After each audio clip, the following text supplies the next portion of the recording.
या किसी महंगी दुकान को देखते हुए ये ख्याल आया है कि इसका पैसा असल में जाता किसके पास है? मतलब एयरलाइन तो अपना पैसा टिकट से कमाती है, पर ये जो बड़े बड़े शीशे वाले एयरपोर्ट्स हैं, इन्हें चलाने वाली कंपनियां कैसे कमाती हैं? आज हम इसी दुनिया की गहराई में उतर रहे हैं।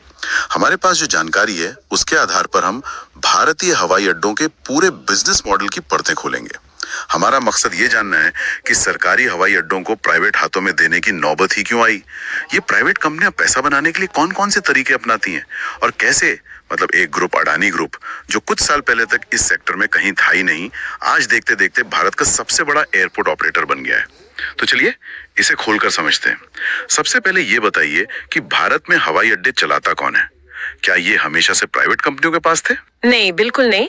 भारत में ज्यादातर हवाई अड्डों का मालिकाना हक और संचालन एयरपोर्ट अथॉरिटी ऑफ इंडिया यानी AAI के पास है। अच्छा। AAI। हाँ, ये एक सरकारी संस्था है और इसका मुख्य उद्देश्य सिर्फ मुनाफा कमाना नहीं है, बल्कि देश के हर कोने को हवाई मार्ग से जोड़ना है।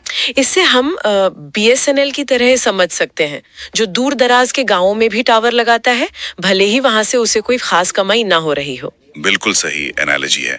BSNL की तरह ही AAI भी उन छोटे शहरों में एयरपोर्ट्स चलाती है जहां शायद दिन में 1 या 2 ही फ्लाइट्स आती हों। हाँ। व्यावसायिक तौर पर ये घाटे का सौदा है, लेकिन देश की कनेक्टिविटी के लिए ये बहुत जरूरी है और इसी वजह से AAI के कई एयरपोर्ट्स शायद 121 में से 80 घाटे में चलते हैं। अगर AAI ये काम इतने सालों से कर रही थी और कनेक्टिविटी पर इतना ध्यान दे रही थी, तो फिर इन्हें प्राइवेट कंपनियों को देने की जरूरत ही क्यों पड़ी? देखिए, यहाँ पर कहानी 1990 के बाद तेजी से बदलती है। जब भारत का बाजार खुला तो कई प्राइवेट एयरलाइंस मैदान में उतरी, जैसे जेट एयरवेज, सहारा। सही। तो हवाई यात्रा करने वालों की संख्या अचानक बढ़ने लगी और हमारे जो पुराने सरकारी एयरपोर्ट्स थे, वो इस बढ़ते ट्रैफिक के लिए तैयार नहीं थे। हाँ, मुझे याद है पहले एयरपोर्ट्स बहुत साधारण होते थे, ज्यादा सुविधाएं नहीं होती थी। बिल्कुल।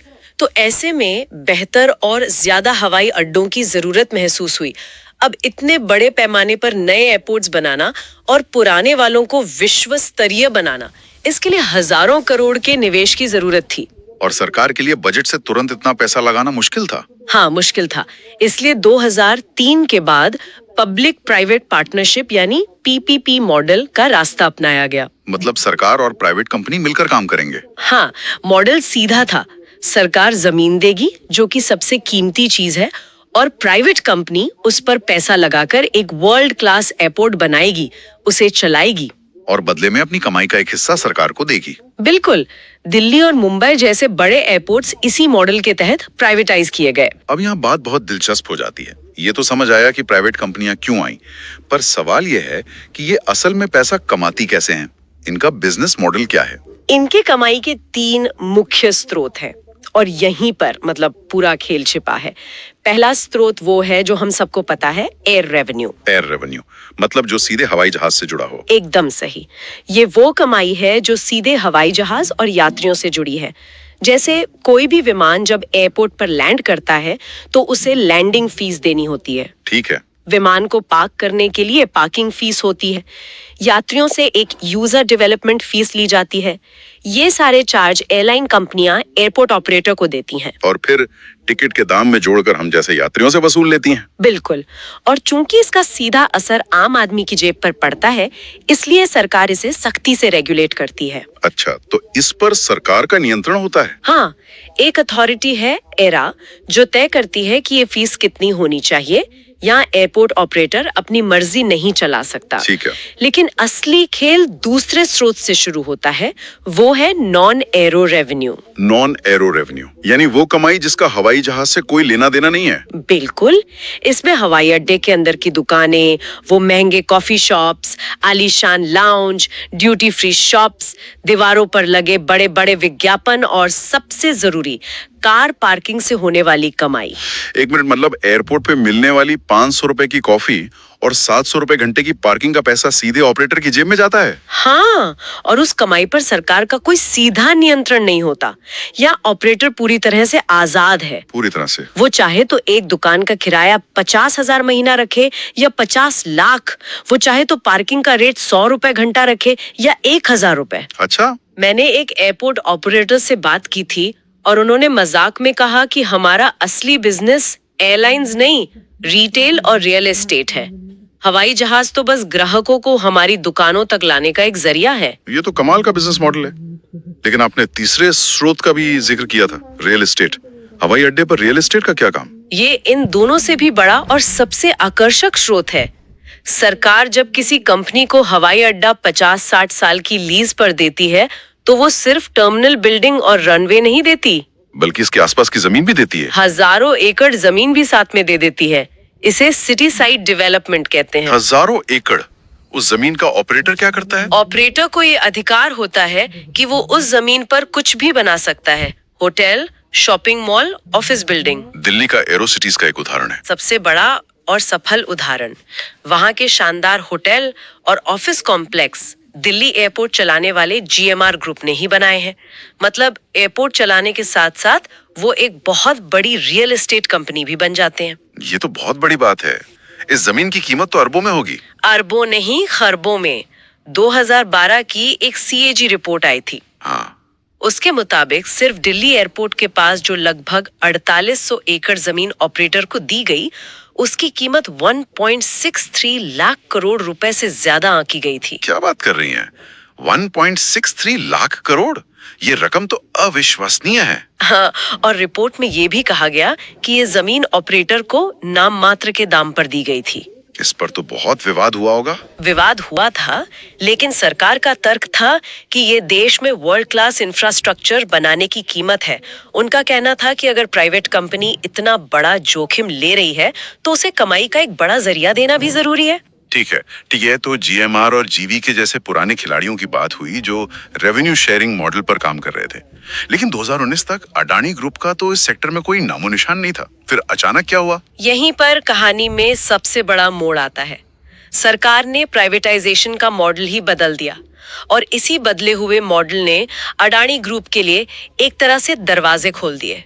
मॉडल बदल दिया? कैसे? जो पुराने खिलाड़ी थे जैसे जीएमआर, वो रेवेन्यू शेयरिंग मॉडल पर काम कर रहे थे।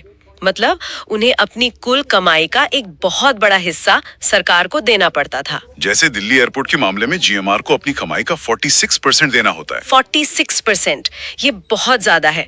कमाई का लगभग आधा हिस्सा। और ये पुराने खिलाड़ी हमेशा इसकी शिकायत करते थे, तो सरकार ने उनकी बात सुनी। अच्छा। और 2019 में जब 6 नए हवाई अड्डों को प्राइवेट करने का फैसला किया, तो एक बिल्कुल नया मॉडल सामने रखा गया। ये मॉडल था पर पैसेंजर फीस। पर पैसेंजर फीस? ये पिछले मॉडल से कैसे अलग था? ये पूरी तरह से अलग था। इसमें कंपनी को अपनी कमाई का हिस्सा नहीं देना था। तो फिर क्या देना था? हर एक यात्री पर, चाहे वो घरेलू हो या अंतर्राष्ट्रीय, एक तय रकम सरकार को देनी थी। बोली इसी बात पर लगनी थी कि कौन सी कंपनी हर यात्री पर सरकार को सबसे ज्यादा पैसा देगी। लेकिन ये मॉडल सरकार के लिए फायदेमंद कैसे हुआ?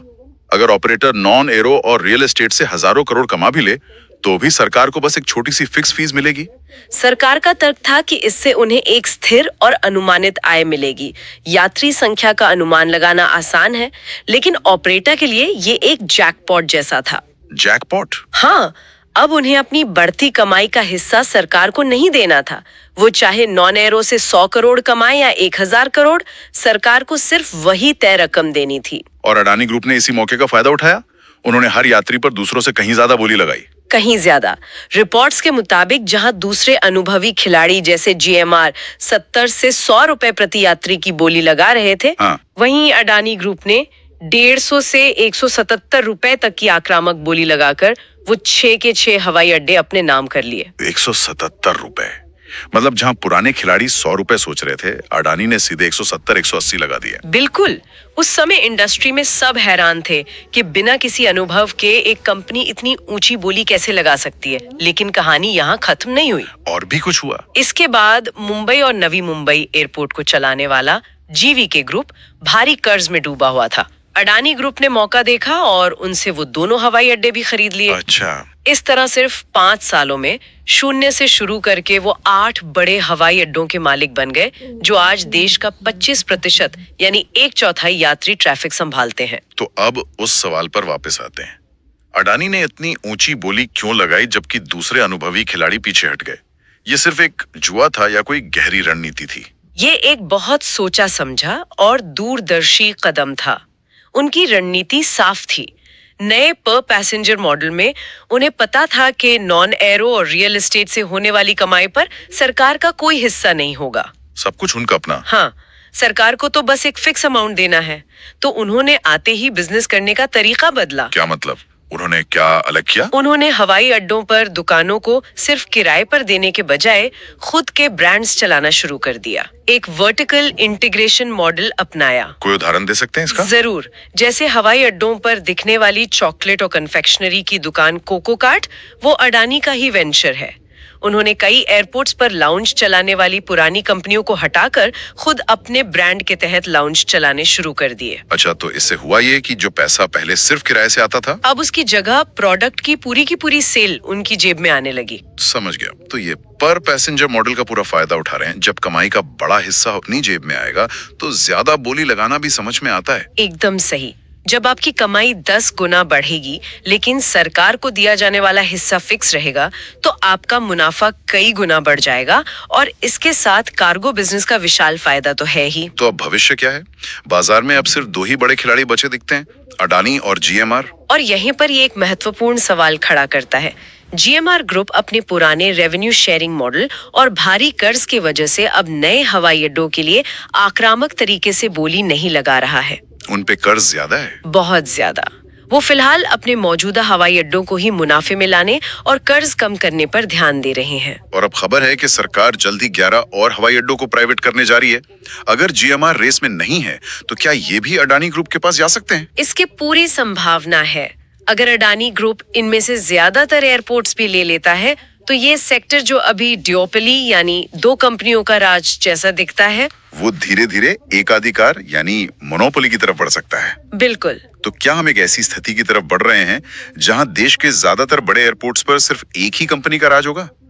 इसका सीधा असर हम जैसे यात्रियों पर क्या पड़ेगा? इसका असर मिला जुला हो सकता है। हवाई टिकट की कीमत तो शायद सरकार के रेगुलेशन की वजह से नियंत्रण में रहे, क्योंकि एरो रेवेन्यू पर कैप लगा हुआ है। हाँ, लेकिन हवाई अड्डे पर मिलने वाली हर दूसरी चीज, कॉफी, खाना, पानी की बोतल से लेकर टैक्सी और पार्किंग तक की कीमत पूरी तरह से ऑपरेटर तय करेगा। और जब बाजार में प्रतिस्पर्धा कम होती है तो कीमतें बढ़ने की आशंका हमेशा बनी रहती है। हमेशा। तो आज हमने देखा कि कैसे भारत में हवाई अड्डों का कारोबार चलता है, कैसे सरकारी जरूरत ने प्राइवेट कंपनियों के लिए दरवाजे खोले, कैसे बिजनेस मॉडल बदले और कैसे एक नए खिलाड़ी ने कुछ ही सालों में पूरे खेल का नक्शा ही बदल दिया। ये एक दिलचस्प विरोधाभास है।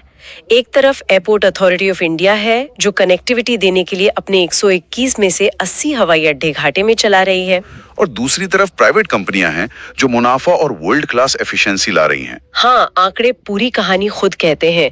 एएआई जहां एक यात्री से औसतन 17 रुपए कमाती है, वहीं प्राइवेट ऑपरेटर उसी एक यात्री से 387 रुपए कमाते हैं। 387 रुपए, यानी लगभग 3.5 गुना ज्यादा। 3.5 गुना ज्यादा। इस पूरी चर्चा के बाद एक सवाल सोचने पर मजबूर करता है। जब देश के हवाई अड्डों की बात आती है तो असल में सफलता का पैमाना क्या होना चाहिए? अरबों का मुनाफा और एयरपोर्ट पर मौजूद शानदार सुविधाएं, या फिर देश के हर नागरिक के लिए सस्ती और सुलभ हवाई यात्रा?